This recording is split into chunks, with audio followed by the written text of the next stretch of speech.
well, it's natural to think like, oh, what if I fail?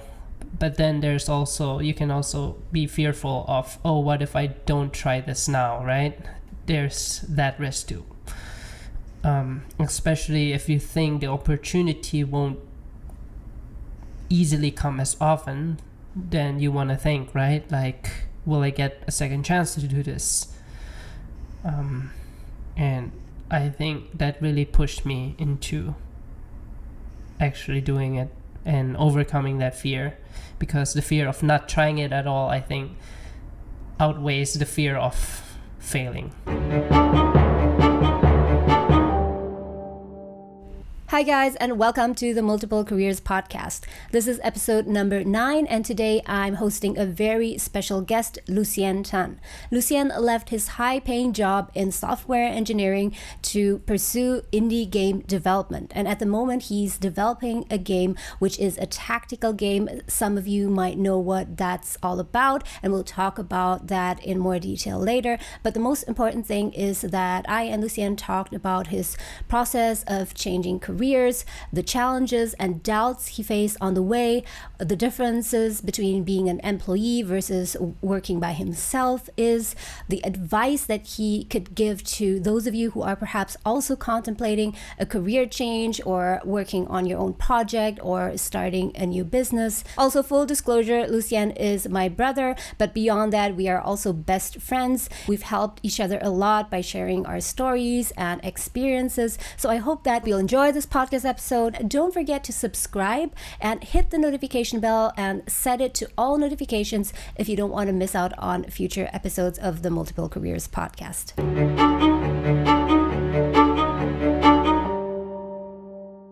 Hi, Lu Sien. Thank you so much for being here. Hello. I'm so excited to find out more today about your journey from being a software engineer and then changing careers to now developing your own game. So to start off, could you just tell our listeners a bit about your background, about your education, your previous work, and also what you're doing now? Yeah, sure. So starting from my education, I got a bachelor's degree in computer science. And after I graduated, I got my first and actually only job in the software industry as a software engineer.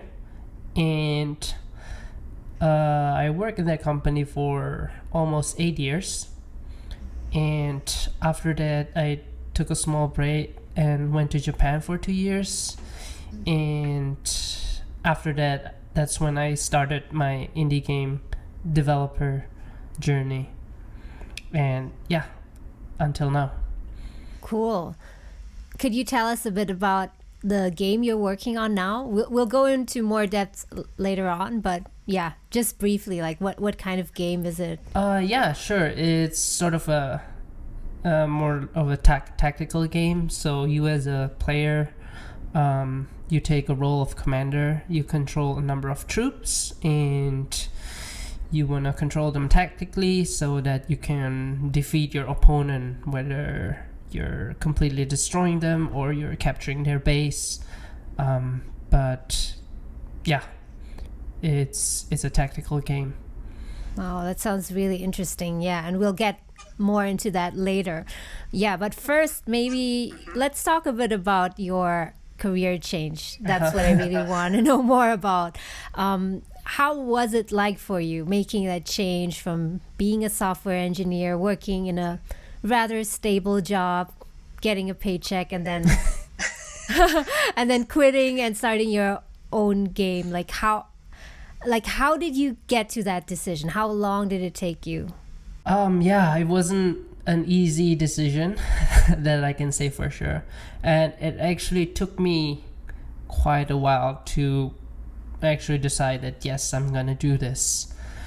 The actual idea itself, like the time that I got the idea that maybe what I want to do is game development, that actually came pretty early. It's probably around 2 or 3 years before I actually quit my full-time job. So yeah, I took quite some time to think about it for sure.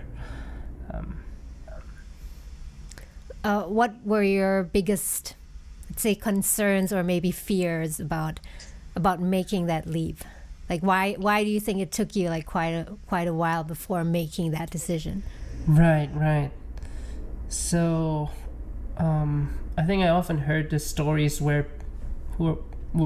about people who are doing the similar thing about quitting their job and trying something new, where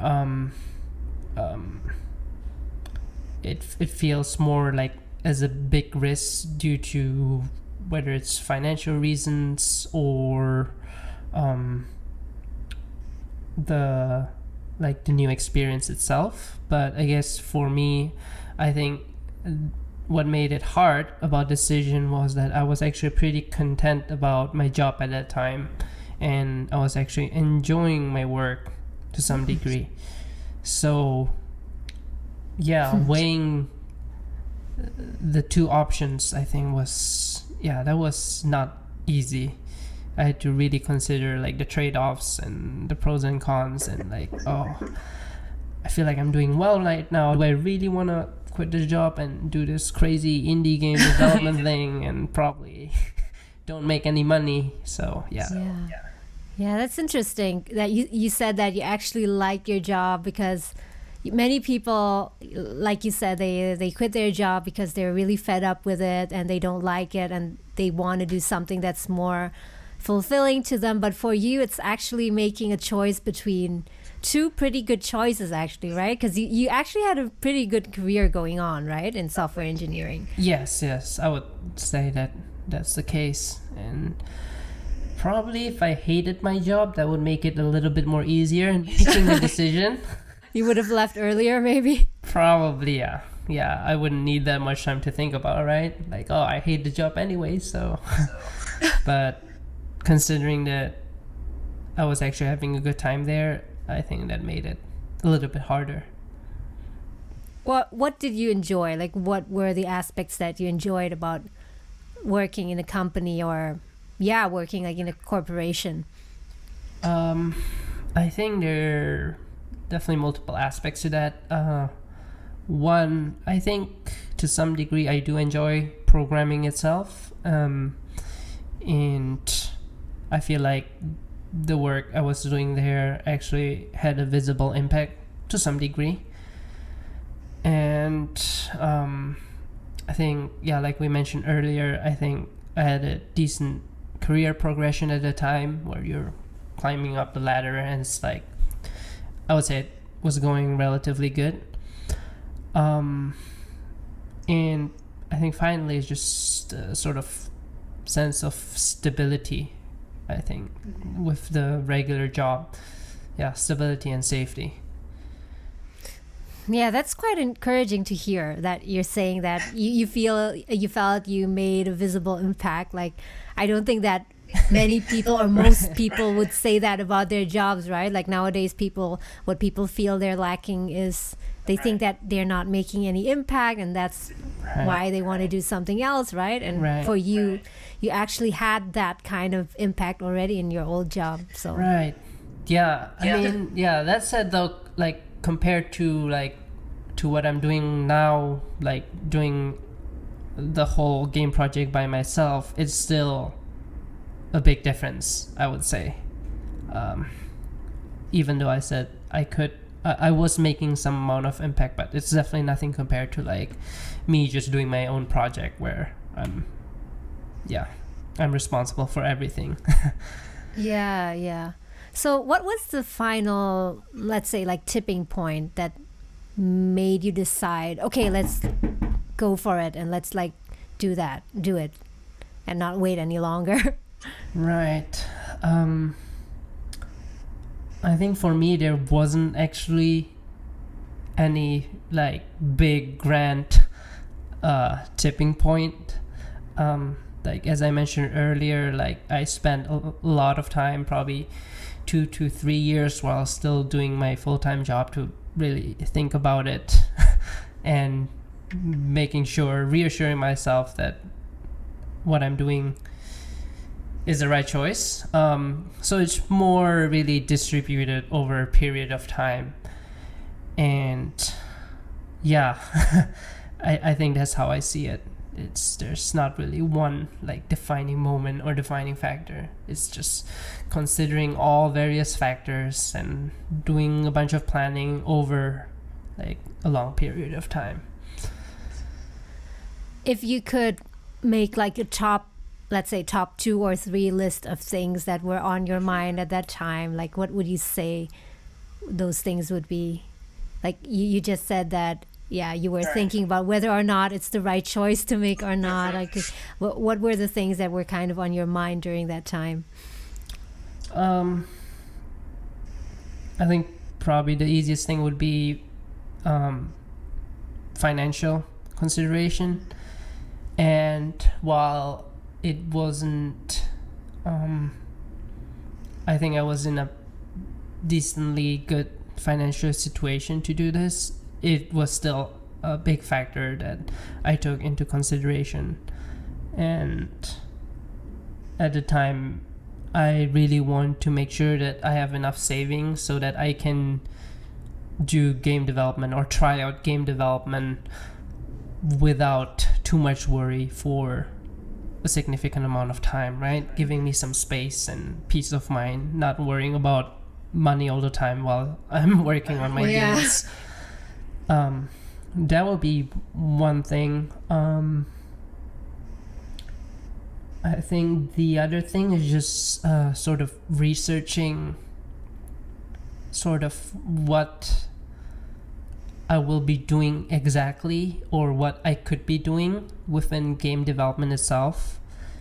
I guess for a long time, like I know I want to try game development, but that's really still a very kind of, at that time I only had a very rough picture about what that actually entails and which direction I could actually go within game development, right? So having a better picture of what the possibilities are, like what's the potential, what's the earning potential, what kind of game could I possibly make, what the industry looks like now. Do I want to work by myself all the time, or do I want to make a team, or do I want to work for someone else? Just thinking about all that thing and like having a clear picture, I think really helps me be more confident in making the steps that I need to take.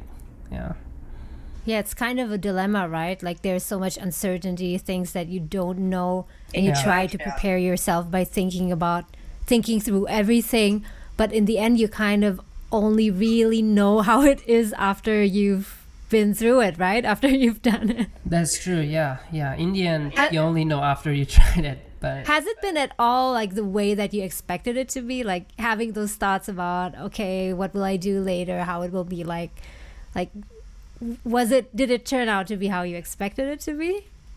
I think so far, at least, more or less, yes. I would say there are definitely a lot of things that I didn't thought about too deeply, or I didn't thought it would be like, oh, this thing turns out to be way more difficult or more important, or it takes more effort than I thought it would be. There are things like that here and there, but overall it's still within what I imagined. Yeah, but I mean, I'm still within the journey, so I'll let you know how it goes. Yeah. When did you actually first had the idea of making a game? Like maybe not specifically this game where you're working on now, but just in general, like was it something that you had since you were a kid, like playing games and then wanting to make games, or is it something that you've recently discovered? Because I think many people are curious to find out, like, how do you actually know like what you really want to do, right? I think it's probably when the time it started is exactly like you said. Like I grew up playing games as a kid, and it always fascinated me, and it's definitely a big part of my life, I would say. So I think to me, at least, that will be like the natural path to look at or to consider. But the idea of game making itself, although like when I was a kid, like oftentimes like I would create like sort of my own game, like role playing whatever with my classmates or with cousins, like making up our own game, like playing as, I don't know, warriors, or playing like we have kingdoms and stuff. But it became more concrete probably around, I don't know, I think it was like middle school or maybe high school. So I'm not sure if you're aware of this, but certain games, they come with these tools for modding. And modding is basically the idea that you can modify or tweak an existing game. Oh. So it's like you buy the game, right? And then Yeah. it comes with certain tool set that allows you to actually modify the game in oftentimes quite drastic way that changes the nature of the game, and even make a completely different game, right?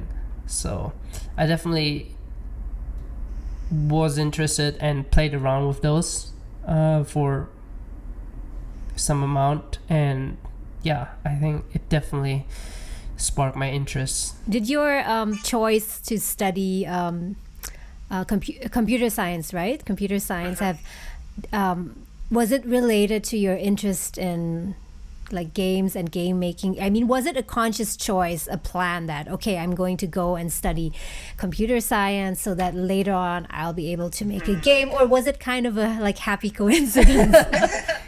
How did that If happen? only it was all intentional and planned, right? Yeah, so whether it's intentional or not, no, I don't. It's not intentional, and it's not really related to the decision of doing game development, but in some way it is related to games. Like as I mentioned, I grew up playing a lot of games as a kid, and I think it was also the time when computer and like personal computers become more popular, and I grew up playing with it a lot. So like it naturally, the interest grew in me.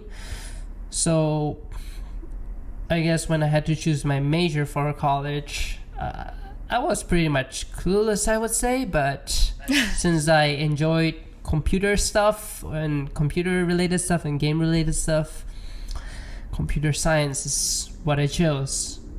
I had no idea what computer science really is at that moment, or what programming is, or how games are made, but yeah.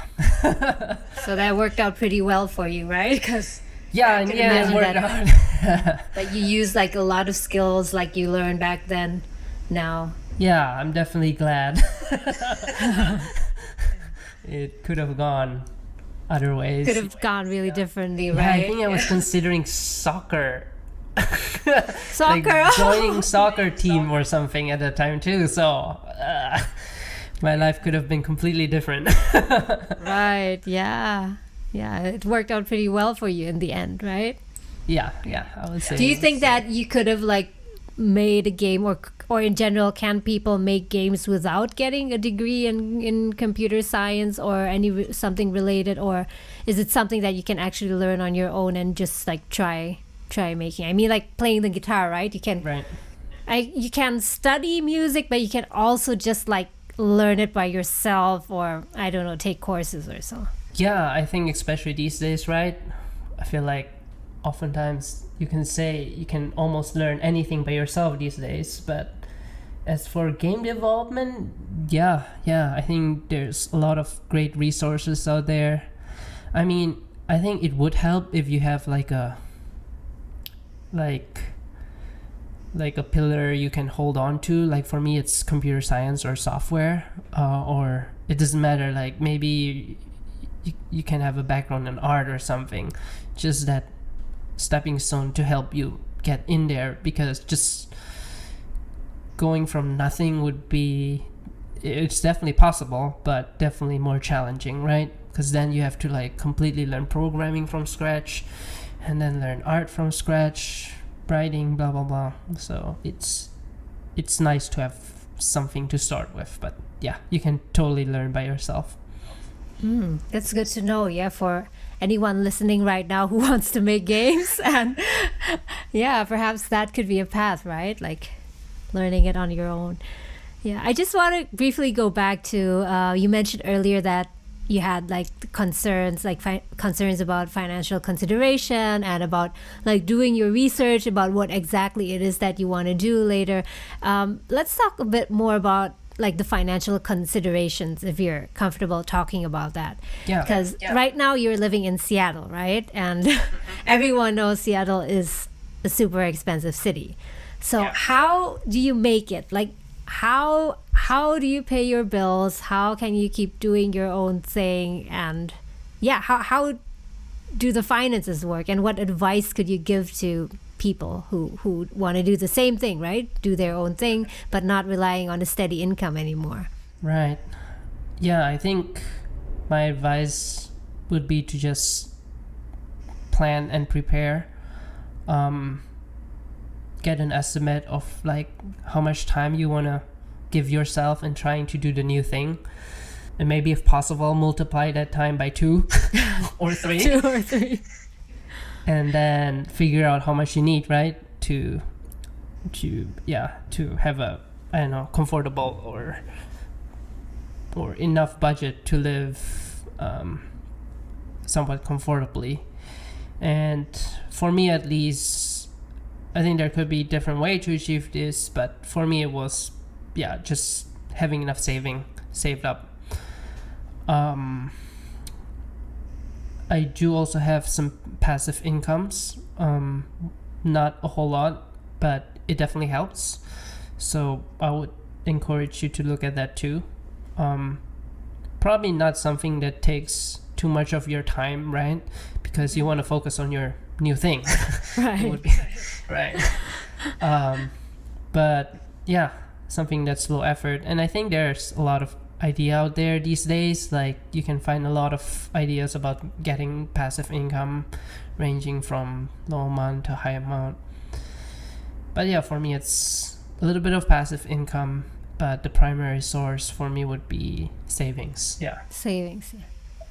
Do you have any advice like for how many months or how many years of living expenses you should ideally have saved up for before leaving your job? I mean, some people who are in like the FIRE movement, the financial independence, retire early movement, they save up that so much that they don't have to work ever again, right? And focus on whatever they want to do. But I think I'm a bit like in the other school who believes that you don't necessarily have to wait that long, because that can take you 15 years or depending on how much you make, right? Like what do you think is like the sweet spot? Like how much should you have saved up before giving yourself the chance to try out something and just leaving your job? Right. I think it also depends on your situation. In general, I think I would follow the formula I mentioned earlier, where you estimate how much time you need. I guess that depends on what you're doing exactly, right? It can range from a year to, I don't know, 5 years, depending whether you're doing game development or you're writing a book or whatever.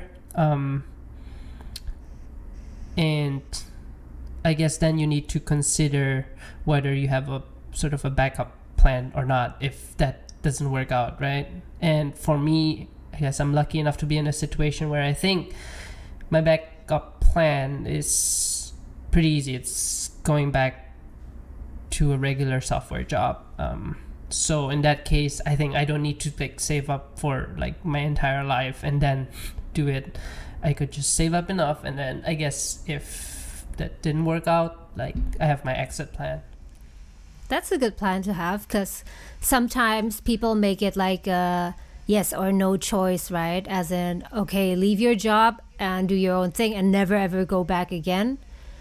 Whereas actually you can do it like you said, right now, just now, right? You can leave your job and do your thing, and you can always like go back again later on. Although, of course, it depends on the industry. It might be more like easier, or like harder to get back into. And yeah, what do you think about like the software industry? Like, how easy is it there to like leave and then come back again after a few years? Is it common? Yeah, I think for the software industry, at least, it's not that hard. Yeah. It's not like, where have you been? Like, now you want to come back? Right, Sorry. right. I think as software engineering is a lot about just like there's, even though there's a lot of new technology popping out here and there and new programming language, blah blah blah, but like the core knowledge and understanding remains the same, and it uses also sort of the same way of thinking. So sort of once you learn it, you can learn like all like the fluff on top of it.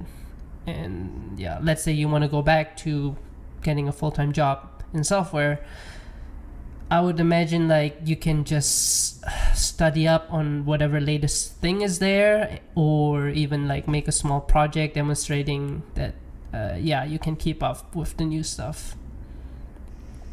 It's good to know. So you can always go back again, right?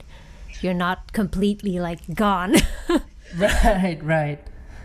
Yeah, and yeah, I thought about it sometimes, and I think even like you don't even have to go, depending on your situation, you don't have to completely go back to doing full-time 9 to 5.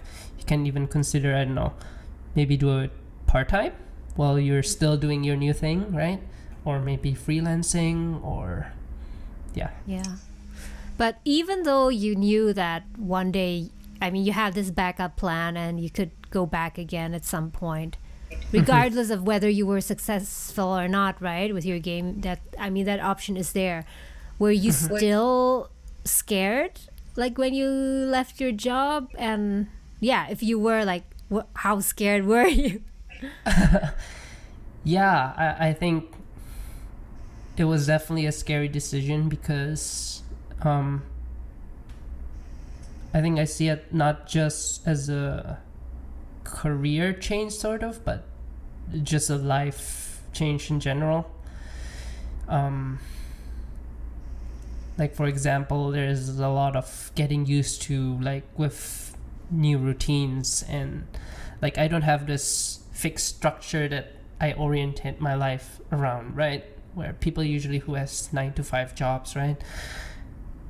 I think like they have to build their life sort of around it, right? Weekends are for rest. You work 9 to 5, and after work you do, I don't know, whatever.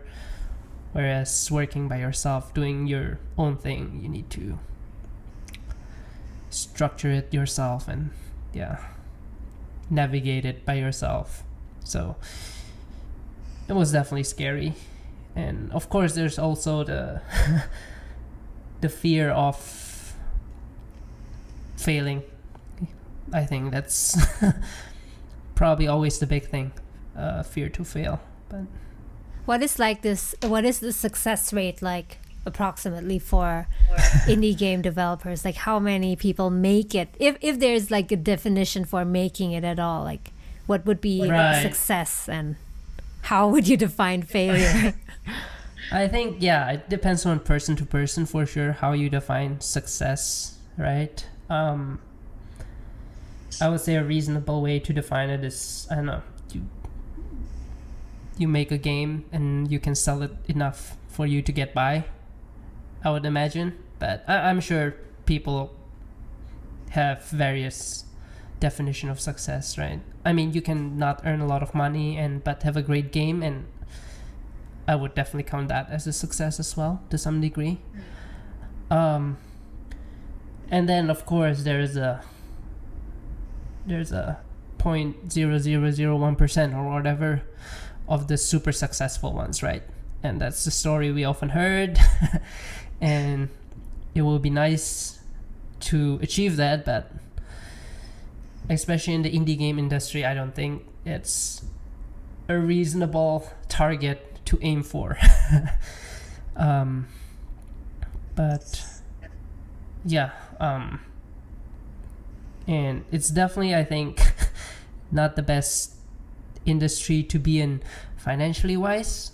I think that's also what made it hard for me, because I'm going from like a career that made me good income to one that's like very shaky and like known for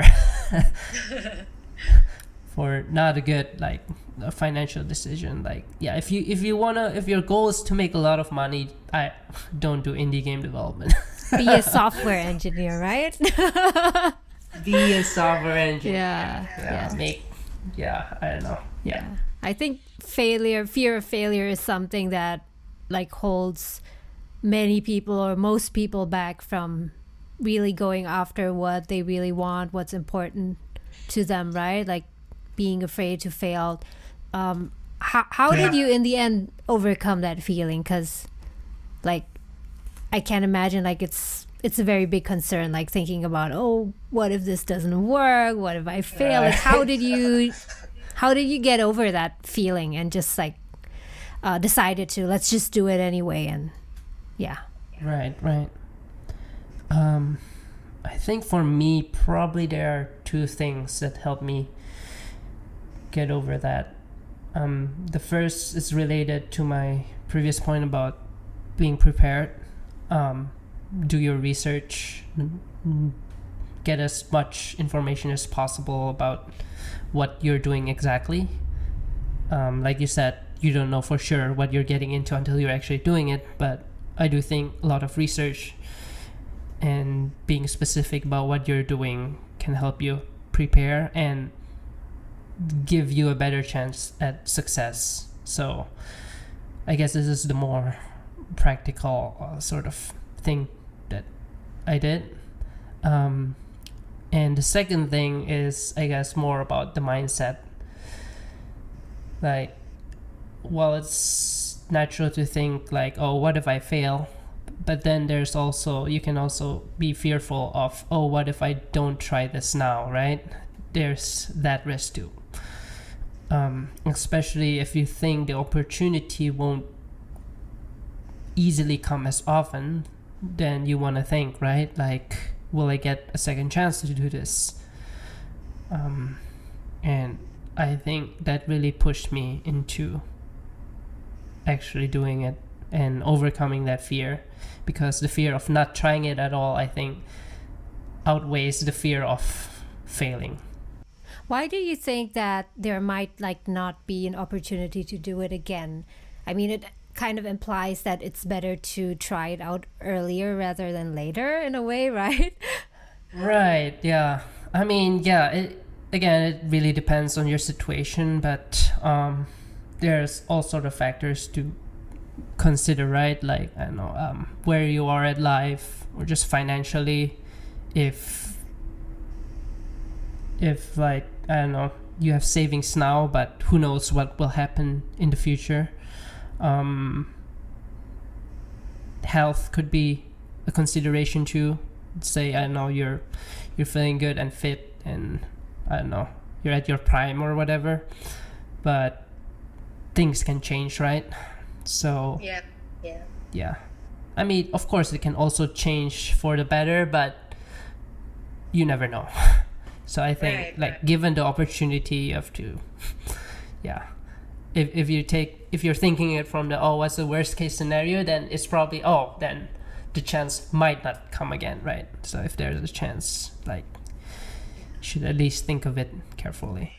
Yeah, that's a good insight, because there are many people, I also have many friends who are like still in banking, and they take the approach, like those who are on the like safer side in quotes, they think that a better approach is to save up even more and wait even longer until perhaps they're in their 50s or 60s and then do whatever they want, right? But yeah, like after hearing what you said just now, it kind of makes sense. If you wait too long, I mean, nothing in life is certain, right? Whether or not you will still have that money, because I don't know, you could lose it for one or the other reason, right? I mean, simply just consuming it maybe.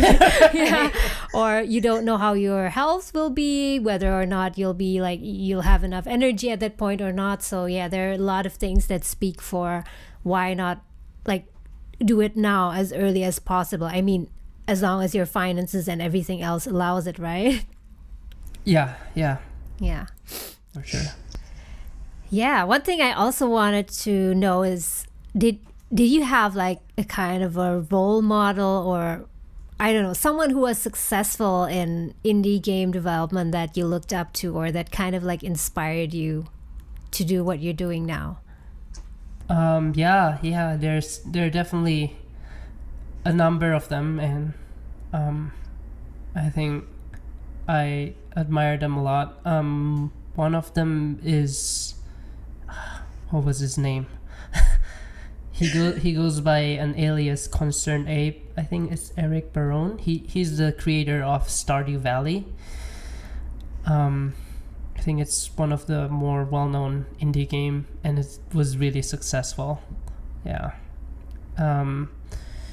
And he worked on the game almost all by himself completely, and I think it took him like 4 or 5 years to finish it.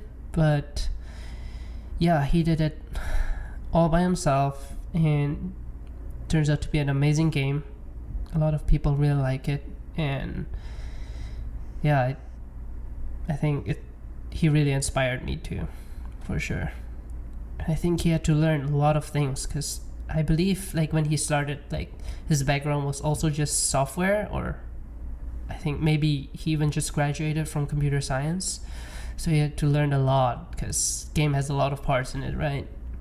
Not just programming, like how to make art, how to do writing and everything.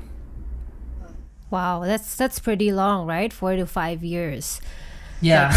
Not knowing whether you'll succeed or not, but he made it in the end. And yeah, if others have done it, if they can do it, why not you, right? Right.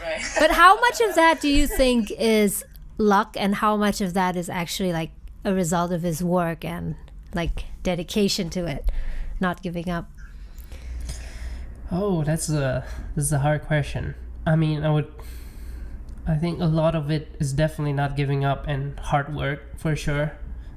But I feel like in the indie game industry, you definitely need luck as well, some amount, because there are so many games out there now. Like every single day, like so many new games are popping out. So yeah, definitely there's a little bit of luck involved, but yeah, I think you do need to have that hard work mentality and persistence, and just not giving up in order to succeed. Yeah, I think it's a good time to transition to talking about your game now. Oh, okay. Maybe we can talk a bit more about the game you're working on. Could you tell us again, like what the name is and what kind of game it is? I mean, as you know, I'm not a gamer, except for, I like to play Tetris once in a while, and I played some Super Mario Bros. Back then, like so long ago. Yeah, but apart from that, I don't understand much about games. I think some of my listeners like do play games, and some maybe not.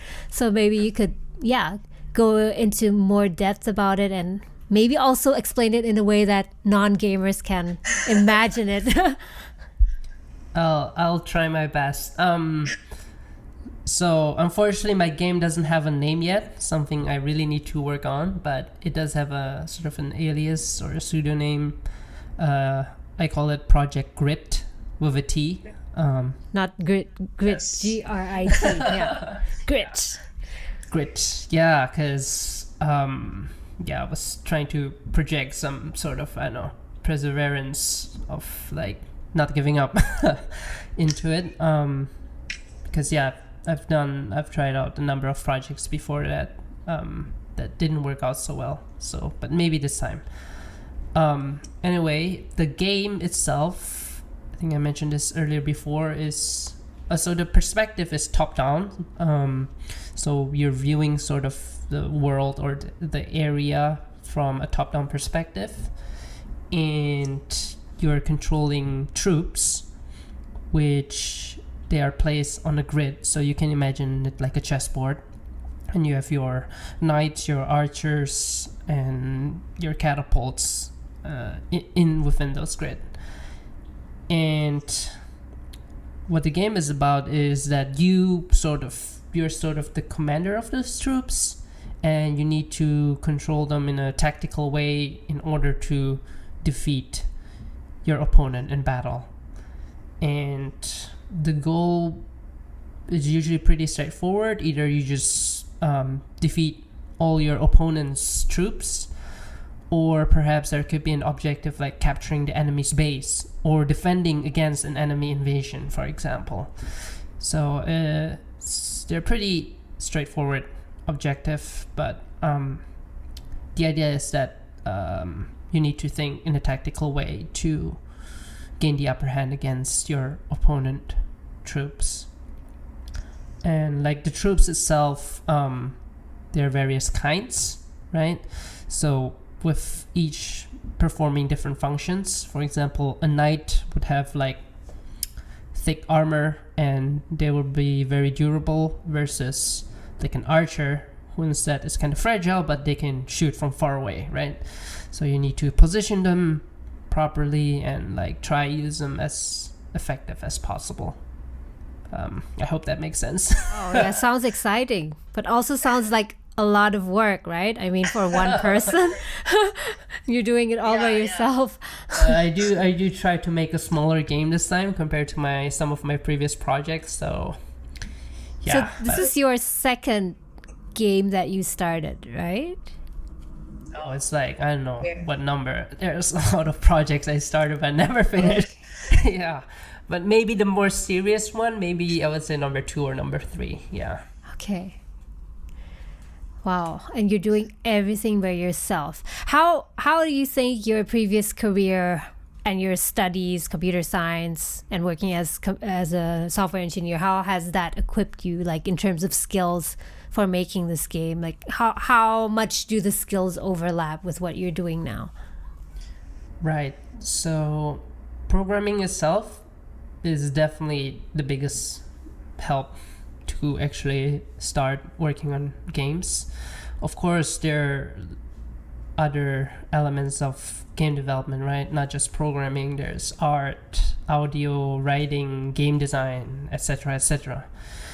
But I guess for this project, I intentionally choose a project that's not too heavy on, let's say, art or audio, which I don't have much experience with, but the game is more relies more on, or is more heavy on, like programming. So that's where I can utilize actually my experience that I gained from my previous jobs and from my study. A lot of other things like art, for example, I just have to learn it by myself, which is both tough, but at the same time it's really fun. Like I recently picked up pixel art, so it's like this retro style of art. I like that. Like Mario Bros, for example. Yeah, so I started learning that and actually apply it to my game. So yeah, there's a lot new to learn, but I was still able to utilize experience, like my programming experience. So nothing really went to waste, right? Yeah. And in fact, like one other thing, like that's not so obvious that I was able to use that I learned from my previous job was more sort of management organizational skill. Mm-hmm. Right? That really helped me like structure my project and kind of figure out how I want to break up the work, sort of. How do I want to do the scheduling, estimation, and so on and so forth. So it wasn't very apparent at first, but I think it really helps a lot. Yeah. Yeah, it seems there are really a lot of transferable skills, right? Yeah, for sure. That is what sometimes people changing careers are maybe a bit too afraid about. They think that they really have to start from scratch again, whereas oftentimes like there are so many especially soft skills or management skills, right, that you can take over and use. So nothing really goes to waste, I guess. Yeah, for sure. So how do you feel that your life is now? Like, how is it different now that you're working by yourself? I imagine you're working at home like every day Yeah, on your own, like compared to working like at a company with colleagues. Like, how did it change your life overall? Yeah. I think the working by myself, I'm not too bothered with that change. Although I do also enjoy working with other people, I don't mind that much working by myself. And this is not saying that I will continuously only work by myself in game development. Like, I do have thoughts about working with other people as well eventually. But yeah, as of now, it doesn't bother me at all. And at times I actually enjoy it. Probably related to my personality too. Sometimes I like to just focus, have control of everything, and don't be bothered. I think that part works in my favor. Of course, the downside is like less social interaction or feedback or just someone to talk to about like whatever problems you encounter during work. Other than that, I think the big change is definitely just like lifestyle wise, where you have to be strict with yourself because there's no one to hold you accountable if you wake up at noon, right? Where before is, oh, you have a 9 a.m. meeting. If you didn't wake up, then like everyone knows, your boss will call on you, and like there's an automatic sense of accountability. It's like, so now you have to be your own boss. now, yeah, that definitely takes time to get used to, and I think even now I'm still working on it. But I mean, yeah, it's one of the main thing I needed to change, and I think it's a good change. Yeah. Yeah. Do you have like any regrets, or would you do anything differently? Like if you look back on like your journey of like leaving your job and starting this, like would you have done anything differently? Would I have done anything? Or did everything like turn out like the way you expected it to be? I wouldn't say it turns out exactly as I expected to be. I guess I'm just glad nothing has gone too wrong so far yet. I mean, I'm still in the middle of it, but yeah. I'm not sure. I wanted it. I'm thinking whether I could have like planned even more or prepare even more to know what I'll be doing more precisely, exactly, like within game development, right?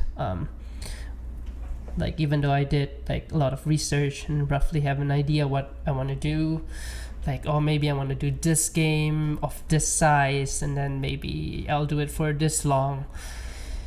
Maybe if I have a more specific idea or plan, because before this project I already worked on another project that turns out way too big in scope, so I decided to put it aside and then work on this one, which is smaller. So maybe I could have avoided that. I don't know, but yeah, just putting more thoughts into it and knowing exactly what I'm gonna do, I think might help. But in the end, you can also only prepare that much, right? Like, right, you can only if you prepare that haven't much. started it, you don't really know exactly like what kind of challenge you'll encounter and how you'll deal with it. Sometimes you just have to I think try it, the right? key is finding that balance, right? Researching enough but not too much that it paralyzes you. Right. Definitely And then you often stay leaning stuck. more towards like researching or preparing too much. So Yeah. yeah. I think that's what a lot of people like struggle with too, like people who want to leave their job and just do their own thing, start their own business. Like, yeah, they plan, but sometimes they overthink too, and then in the end, like you said, they get into analysis paralysis and end up not doing anything.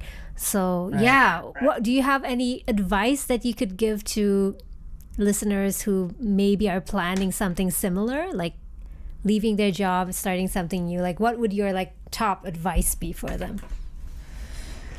For me, I would say, again, probably preparation. Prepare well, both financially and mentally as well. Think and knowing, like I said earlier, knowing more precisely what you're doing. Like if your plan is just, oh, I'm gonna start a new business, then maybe you need to think more, right? Break it down further. Of course, this is an extreme example, but I think having a more precise idea, I think, would help you also prepare. And I think just planning for having a plan B, and like what you're gonna do if it doesn't work, right? I think that is worth considering or thinking about at the very least, I would say, because it's not just about like what if it actually happens. I think it's also sort of a peace of mind while you're doing this new thing, right? Because if you're doing the new thing while having to think about all the other stressful thing that might happen, I think maybe some people could thrive on it, but I'm definitely not the type of it. Like the ease of mind for me is very important, so I can completely focus on the game project. Yeah, that's very, very solid advice, I think. Yeah. And I think this could be a good end to a good time to end. Thank you so much for agreeing to be on this podcast as the first guest here. It was really fun, and I'm sure we'll do it again.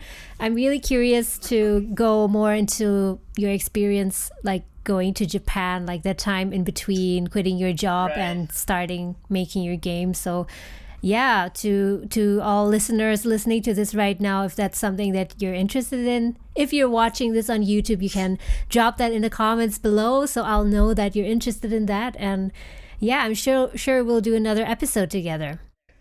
Thank you so much. But before we end this, one last question. Where can people find you on, I don't know, on Instagram or so? And check out I actually just recently created an Instagram and Twitter account, so you can find the latest update of any of my work there. I guess you can also try contact me there. And I think my handle is @it's Lu Sien, so ITSLUSIEN. I'll put that in the descriptions. Cool. Okay, thank you so much, Lu Sien, and all the best with your game. All the best and success with it. Yeah. Pleasure to be here. And talk to you again soon. Talk again. Bye. Bye.